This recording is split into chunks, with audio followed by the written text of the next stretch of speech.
Hay mga mama, gagawa nga pala tayo dito ng boiled icing. Kailangan lang natin dito ng 2 egg whites at half cup nitong white sugar. Double boiler method nga pala ang tawag sa ginawa ko.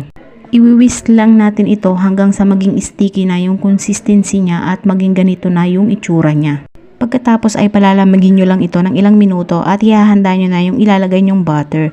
Baker's Best nga pala ang gamit kong butter dito. Kalahating bar nga lang pala ang gamit ko rito at 1 teaspoon itong vanilla. Gagamitan lang natin ito ng hand mixer para naman makuha natin yung consistency ng icing na gusto natin. Pagkalipas nga ng ilang minuto ay ganito na ang itsura ng ating icing. Napakaganda talagang gamitin itong butter na Baker's Best. Bukod sa makukuha mo yung pagka-icing niya ay malilamnam pa ang lasa nito. Hinati ko lang pala ito sa dalawa dahil yung isang part ay lalagyan natin ng flavor na chocolate. Ito kasi ang gagamitin kong pan-design sa nabili kong